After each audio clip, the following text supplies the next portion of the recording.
الرحمن الرحیم۔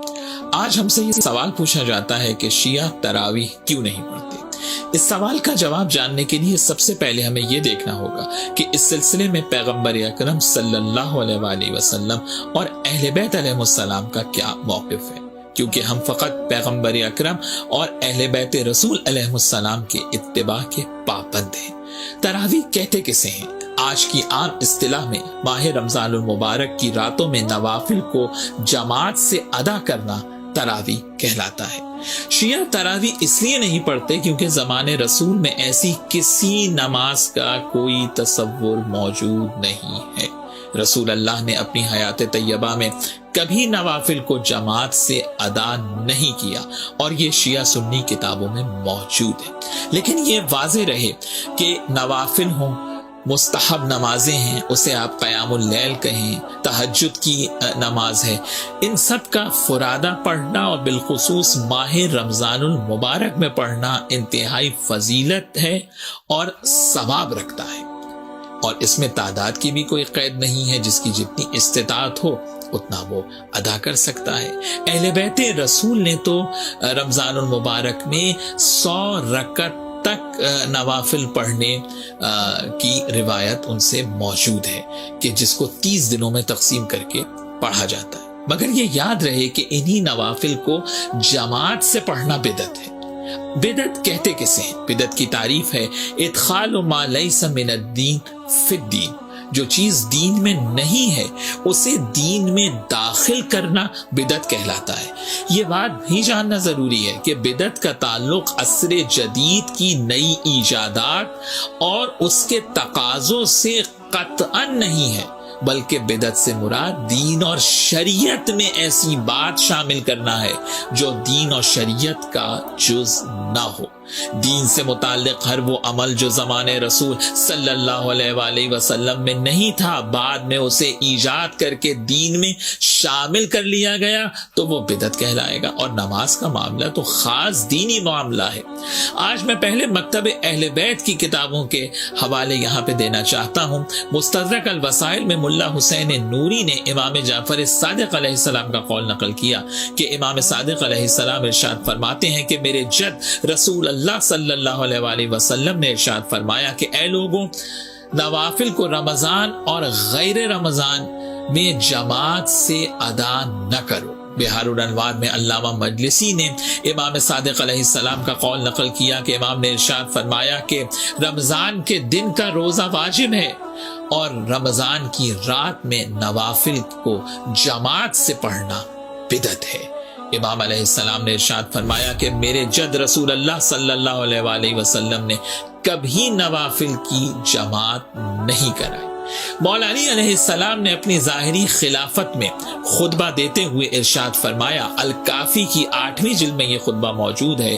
امام ارشاد فرماتے ہیں کہ واللہ لقد امرت الناس ان لا یجتمعوا فی شہر رمضان الا فی فریضۃ وعلمتموہم ان اجتماعہم فی النوافل بدعہ۔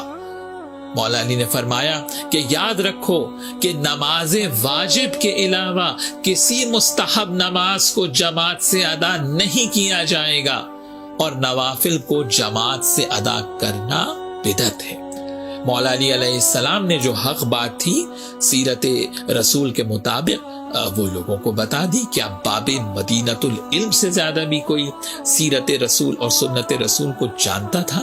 مگر مولا علی نے کسی پر زبردستی نہیں کی، کسی کو زبردستی نہیں روکا۔ اس آیت کی بنیاد پر کہ جو آیت حضرت فاطمہ زہرا سلام اللہ علیہا نے رسول اللہ صلی اللہ علیہ وآلہ وسلم کے وصال کے بعد اپنے خطبے میں مدینے میں جس آیت کو پڑھا تھا، سورہ ہود کی 28ویں آیت مبارکہ، کہ جس میں ارشاد ہے فَأُمِّيَتْ عَلَيْكُمْ أَنُلْزِمُوكُمُوهَا وَأَنْتُمْ لَهَا كَارِهُونَ۔ کیا اب تمہاری زبردستی ہدایت کی جائے گی جبکہ تم اس ہدایت سے نفرت کیے جا رہے ہو؟ اور یہ جو کچھ میں عرض کر رہا ہوں یہ صرف شیعہ کتب میں نہیں بلکہ اہل سنت کی سب سے معتبر کتاب صحیح بخاری میں بھی موجود ہے۔ عبد الرحمن بن عبد القاری روایت کرتا ہے کہ میں خلیفہ دوم کے ساتھ مسجد میں گیا تو لوگ اکیلے، منتشر اور بکھرے ہوئے نوافل ادا کر رہے تھے۔ ظاہر ہے سنت رسول یہی تھی، زمانے رسول سے یہی طریقہ چلا آ رہا تھا کہ نوافل کو فرادہ ادا کیا جاتا تھا۔ کہتا ہے کہ خلیفہ دوم نے ایک قاری کے پیچھے سب کو جمع کیا اور ان کی جماعت بنوا دی، اور جو جملہ کہا ہے وہ معروف جملہ ہے کہ نعم البدعۃ ھذہ۔ خلیفہ دوم نے اسے بدعت کہہ کر بتا دیا کہ یہ سنت رسول نہیں ہے، اور یہ میں نہیں کہہ رہا ہوں۔ صحیح بخاری کی شرح عمدۃ القاری شرح صحیح بخاری کے میں بدر الدین عینی نے اس کو لکھا ہے۔ وہ لکھتے ہیں کہ خلیفہ نے اسے بدعت اس لیے قرار دیا کیونکہ یہ رسول اللہ کی سنت نہیں ہے اور نہ ہی کبھی پیغمبر نے نوافل کو جماعت سے ادا کیا۔ تو جناب بدعت تو بدعت ہے، اب آپ بعد میں اس کی جو بھی تعویلات کریں۔ اور اس کے بعد بدر الدین عینی نے عجیب جملہ لکھا کہ خلیفہ دوم نے تراویح کی جماعت بنوائی اور خود خلیفہ دوم نے کبھی جماعت سے تراویح نہیں پڑھی۔ اور خالی یہ شرح صحیح بخاری نہیں، اہل سنت کی دیگر کتب کے اندر بھی موجود ہے۔ اس کے بعد فتح الباری شرح صحیح البخاری میں ابن حجر عسقلانی نے اس کو لکھا ہے کہ پیغمبر اکرم کے زمانے میں نوافل فرادہ ادا کیے جاتے تھے۔ اس کے بعد ارشاد الساری لشرح صحیح البخاری میں شہاب الدین قسطلانی نے بھی اس کو لکھا ہے کہ رسول اللہ صلی اللہ علیہ وآلہ وسلم نے کبھی تراویح کی جماعت جو ہے وہ نہیں کرائی۔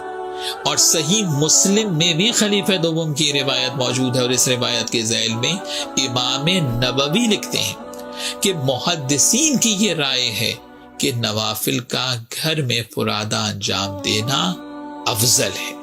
تو میں یہی کہوں گا کہ ماہ رمضان المبارک میں نوافل کو ادا کریں، مستحب نمازیں ہیں، قیام اللیل کریں، لیکن ایسے انجام دیں جو رسول اللہ صلی اللہ علیہ وآلہ وسلم کی سنت کے عین مطابق ہو۔